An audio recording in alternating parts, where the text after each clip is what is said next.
We worked on Vianooga, the multimodal. Mike, pick up the mic. Yep. The multimodal trip planner.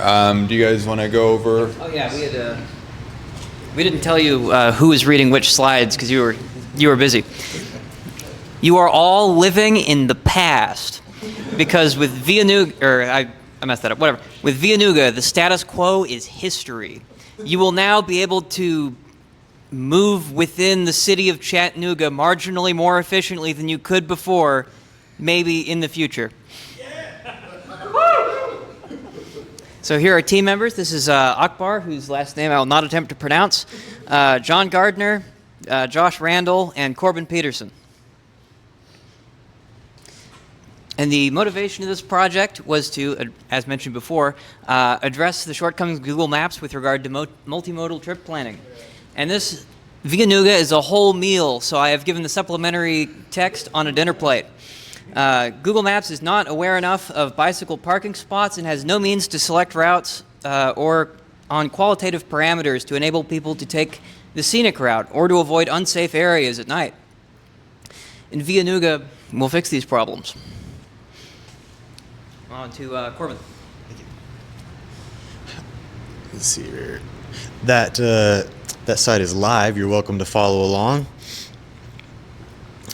To tackle this problem, we put together this tech stack. Our server is a Debian instance running on the Google Cloud with a React.js front end, and we set up a Postgres database and loaded information from OpenStreetMap about the bike parking locations into there. And we even incorporated some generative AI, that's the hot topic, where we'll make a request to OpenAI to put together our route for us, given the user's preferences that we take as parameters on the front end. So you can specify things like how much of a hurry you're in. Do you want a route that's more efficient, or do you want to take the scenic route? Are you looking for a route or methods that are more cost effective, or is that not a factor for you on this trip? All right, I suppose it's my turn then. So we'll do a little live demo here. So what we've got here is obviously not a whole lot of time to completely, do this because it's a fairly complex project. But the idea here is to have waypoints, and you put in your stop 1, your stop 2. You can add waypoints. You can choose your transportation modes here and basically choose your max walking distance, biking distance. And then this is where you set your priorities, like, yeah, let's go really expensive. And basically, yeah, I want the most convenience, right? Or let's go like really cheap or somewhere in between. And here's where we can go like, I want to get there as fast as possible, or let's enjoy the mountains, and take the scenic route.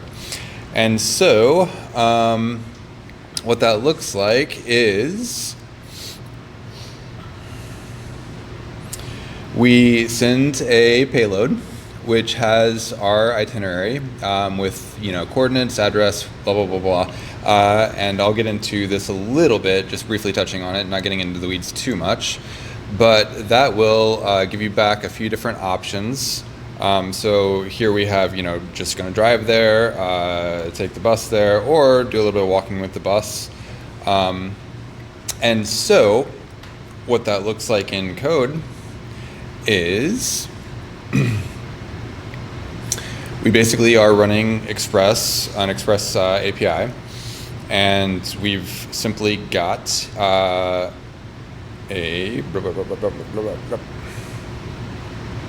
we've got an itinerary endpoint, and so we basically have this request type. So you pass in your itinerary with which is an array of objects with your address, coordinates, and name. Name would be a search for like Goodman's Coffee or whatever.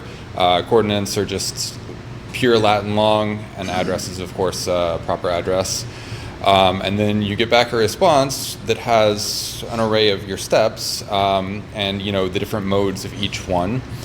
And so we basically get that request in, and then here we generate an itinerary. So this is where we had Corbin and Akbar come up with quite a bit of a prompt here. And so this basically goes through, and the interesting thing they did here is they are forcing JSON schema from the model, right? So they are forcing the model to give the exact JSON response that you want back for that response type. So that gets delivered back, and we just simply send it back to the endpoint, and we can display it in the application. As you see here. So,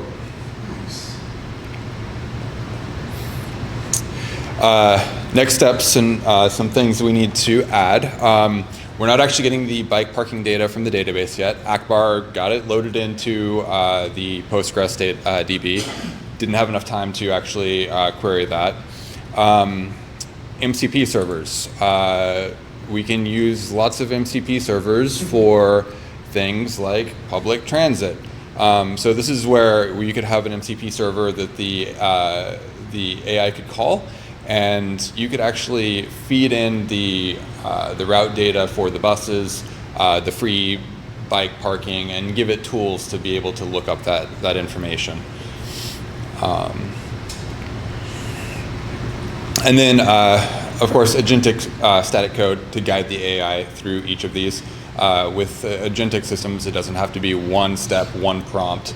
It's you can give it a prompt, it gets some data back, you modify that data and say, like, actually change this. You can even have adversarial models going back and forth to refine the actual data you get back to display. Prompt calibration, just tweaking the actual prompt that we give it. And then a properly designed front end with choices, with the overall flow, at least for an MVP, being you give it the itinerary, it gives you back route choices, and then it actually takes you into a map.